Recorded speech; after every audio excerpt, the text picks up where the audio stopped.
We are back here at the Denver sectional for round 5. And we have Sunny D piloting Han Green. And he is of the kind of new emerging secret team. And we're actually probably going to be having an interview with Sunny D at some point during our coverage against Levi LaLonde playing Bossk ECL. I'm still updating the leaders from the last round. But you said you had a lot to talk about with this matchup.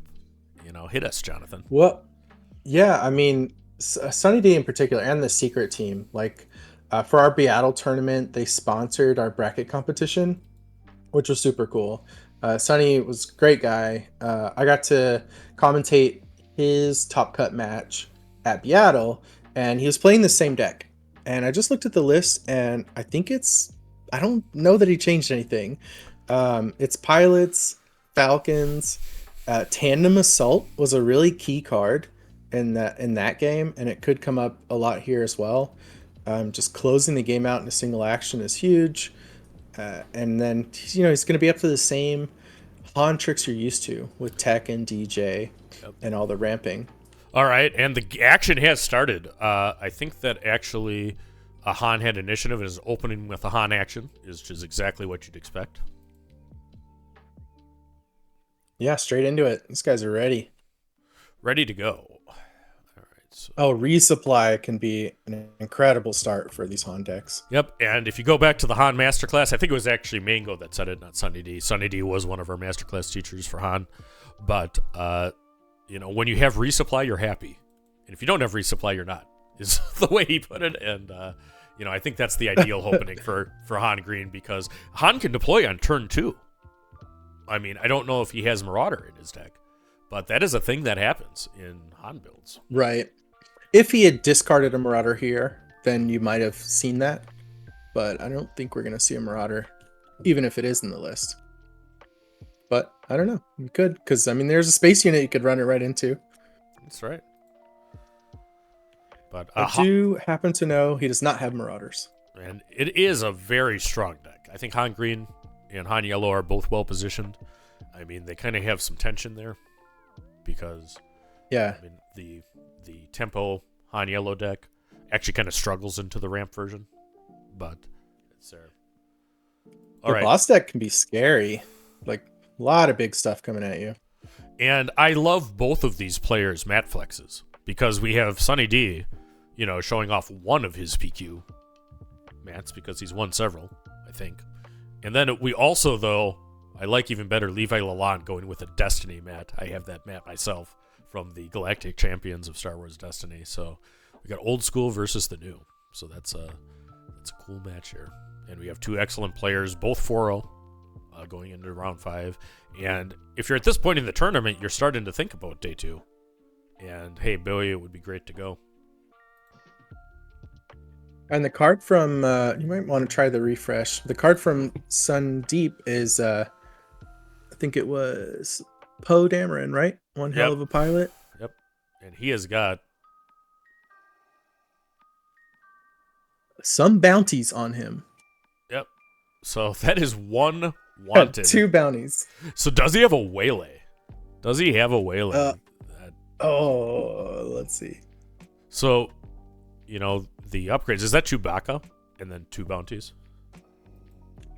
I think that's the Poe, right? On his own X-Wing. Oh, yep. That's Poe on his X-Wing. Yeah. So, Yep. So he's hitting into the base, and that X-Wing takes a huge chunk of ECL's health right out of it, because it goes to 4. So, however, there's going to be multiple bounties when he manages to kill it. Yeah, he's going to do 2 or more. Is that +2/+3 from the Poe? I'm trying to remember. I haven't played that card a lot. +2/+3. So still got 3 more to do. Yep. So he's going to be able to resolve both Bounty Hunter's Quarry and Price on their head. Bounty Hunter's Quarry, he's resolving first, allows him to look through 5 cards here because it's not unique. And he does find one, though. He finds a Phase 3 Dark Trooper, which is a very good pull out of those 5 cards because it's a Ground Sentinel. And then he did also ramp with Price on your head. Han has gotten to 6, so can deploy, and does. the boss can also deploy, and if he has another bounty, he could drop it. But I don't think he's well.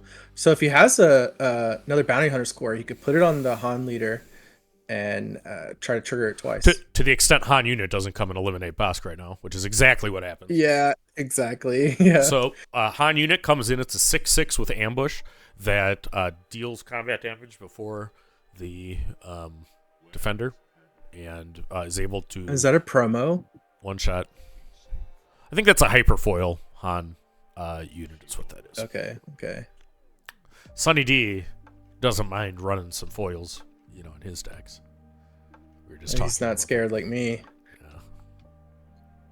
So I think he put a bounty hunter core. I think he did have that all planned out, and it just got ruined. Is that what that is, or is that the damage one? I didn't see which bounty it was. I believe it was Quarry, but I was looking at the chat there. He had one resource available. So the number of competitors in the event was 432, right? To answer Cindy's question. All right, so Han leader attacks for 4. It's going to take him. Always happy to get that Han attack in. Take him to 8. And ramps resource with the Han action. So he's got a nice... And, the green version, actually has a fair amount of healing too. Yeah, it doesn't have as much smuggle.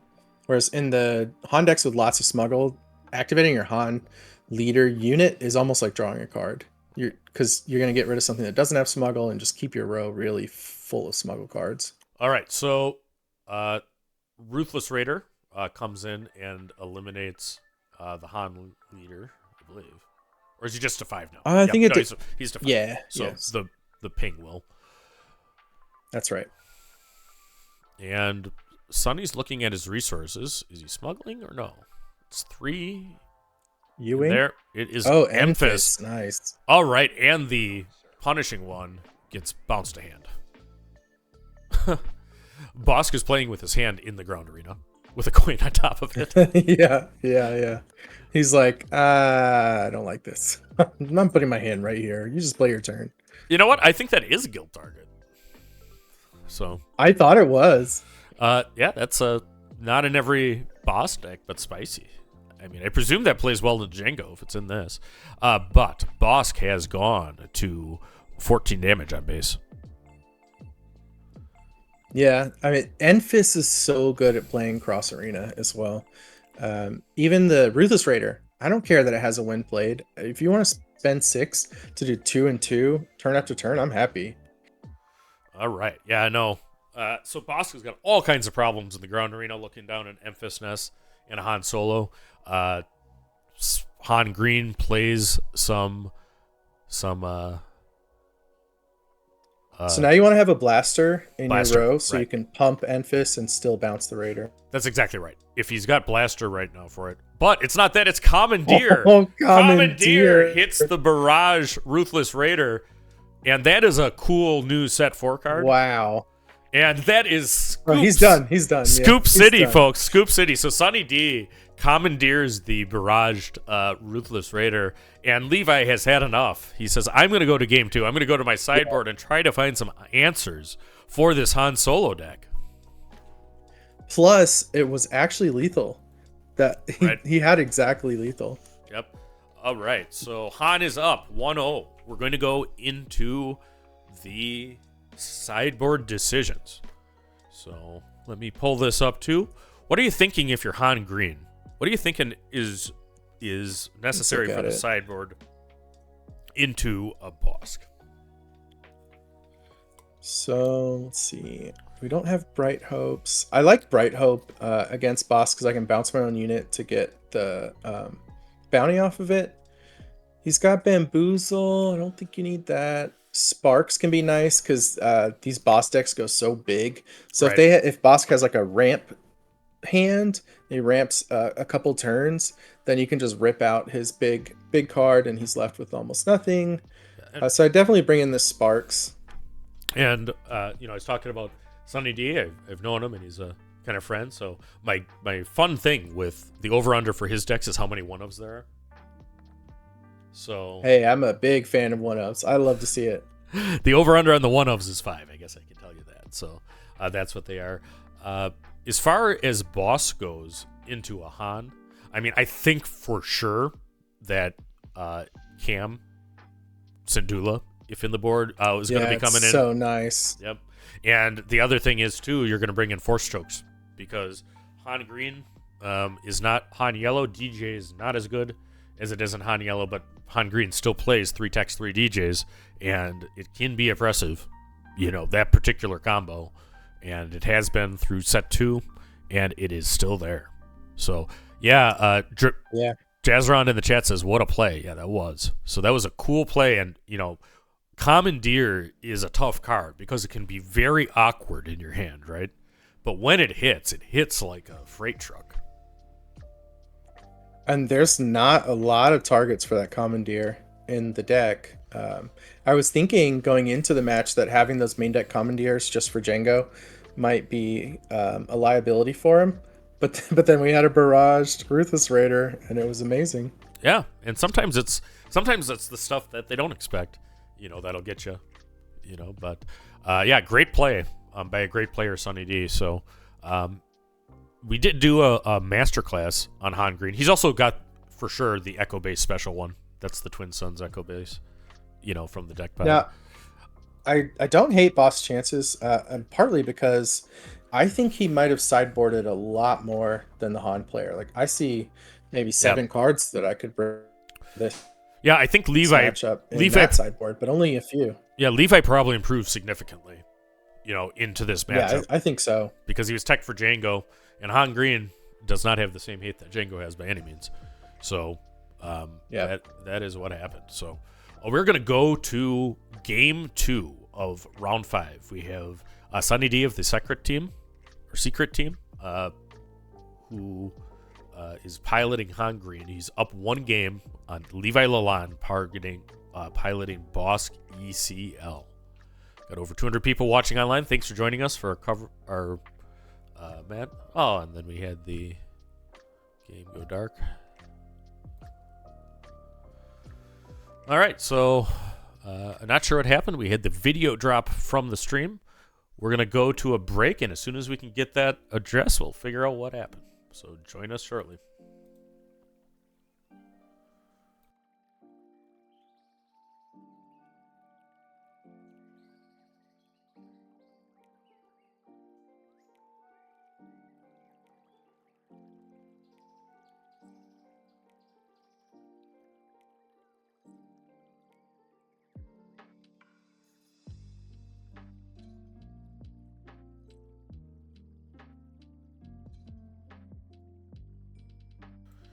And we are unmuted, and that was the most expedient of our technical issues today.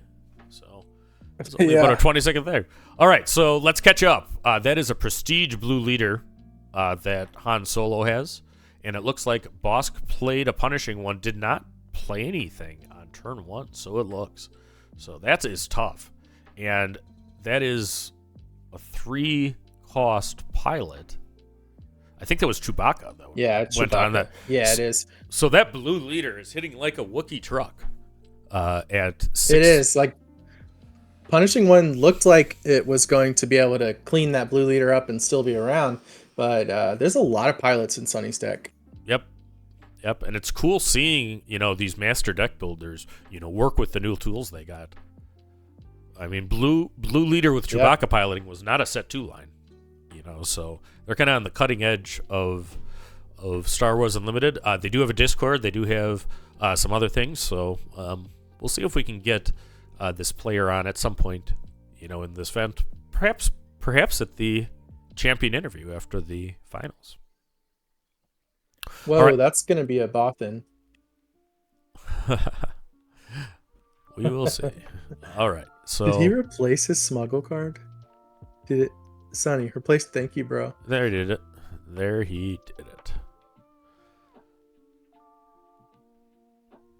The so that's L3, right? Coming out with 4. Yeah. Shield. Yeah.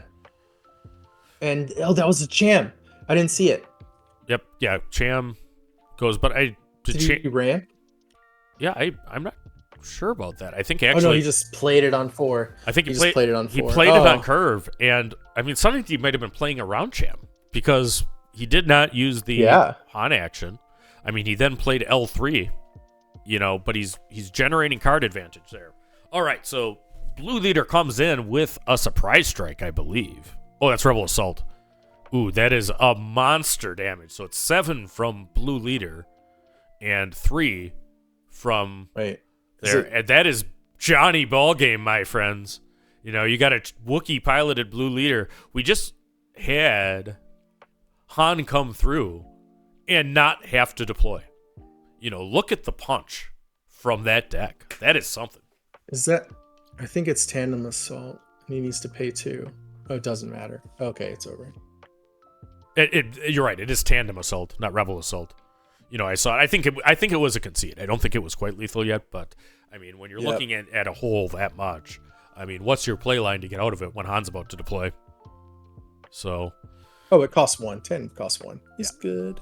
Yeah. What a match, and Han dispatches Bossk with prejudice.